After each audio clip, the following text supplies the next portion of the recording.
আসসালামু আলাইকুম। কেমন আছেন সবাই? আশা করি আল্লাহর রহমতে সবাই ভালো আছেন। তো আজকে দেখাবো কচু ভর্তা। আর এটা আমি নুন হলুদ মাখিয়ে তারপরে কিন্তু সিদ্ধ করে নিয়েছি। আর সিদ্ধটা একেবারে পানি শুকিয়ে আসা পর্যন্ত সিদ্ধ করতে হবে। পানি ফেলে দেওয়া যাবে না। কিছুটা আমি শুকনা ঝাল ভেজে নিয়েছি লবণ, নিয়েছি পেঁয়াজ কুচি আর সরিষার তেল দেবো। আমি আজকে আচারের তেল দেবো। আপনারা যেকোনো তেল দিবেন, কোনো সমস্যা নেই। তবে একটা টিপস আপনারা অবশ্যই নেবেন, সেটা হচ্ছে কিন্তু হলুদ এবং লবণ দিয়ে কচুটা সিদ্ধ করে নেবেন। আর কচুটা সিদ্ধর সময় পানিটা ফেলে দেবেন না। ভালোভাবে কচুটা ধুয়ে সিদ্ধ করবেন এবং সিদ্ধতে অবশ্যই পানিটা শুকিয়ে ফেলবেন। তারপরে এভাবে করে ঝাল বেশি করে দিয়ে ভর্তা করে নেবেন। এখানে আপনারা কাঁচা ঝাল সিদ্ধ করেও নিতে পারেন বা শুকনা ঝাল এভাবে ভেজেও নিতে পারেন। যার যেটা ইচ্ছা। তো আমি এখন ভাত খাবো। তো আলহামদুলিল্লাহ ভাতটা তো সেই স্বাদ হয়েছে। আর আমার মেয়ে কত ছোট একটা বাচ্চা, ২ বছর বয়স, সেও কিন্তু এই ভাতটা খেতে চাইছে। তো ওকেও দিয়েছি, মাশাআল্লাহ ও খাচ্ছে।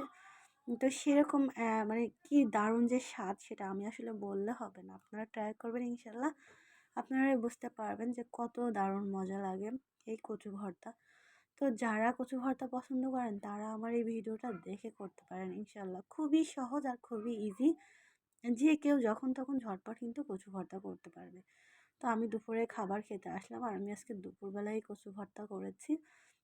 তো আমার ছোট মেয়েটাও কিন্তু খুবই ভালো খাচ্ছে। ও খুব পছন্দ করেছে। ওর একটু ঝাল লাগছে, বাট এত স্বাদ যে ও ঝালটাও আর কি দেখতেছে না, খেয়ে নিচ্ছে। তো আপনারাও এভাবে অবশ্যই একবার হলেও ট্রাই করবেন। আর আপনাদের কাছে কেমন লেগেছে এই ভিডিওটা এবং আমার এই রেসিপিটা অবশ্যই কমেন্ট করে জানাবেন। ভিডিওর শুরুতে অবশ্যই লাইক দেবেন।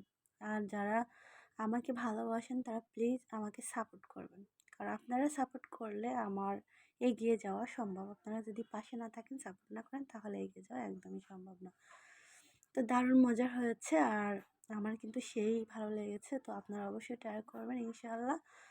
তো সবাই ভালো থাকবেন। অনেক অনেক ধন্যবাদ এতক্ষণ কষ্ট করে আমার ভিডিওটা দেখার জন্য। সবাইকে ধন্যবাদ। আল্লাহ হাফেজ।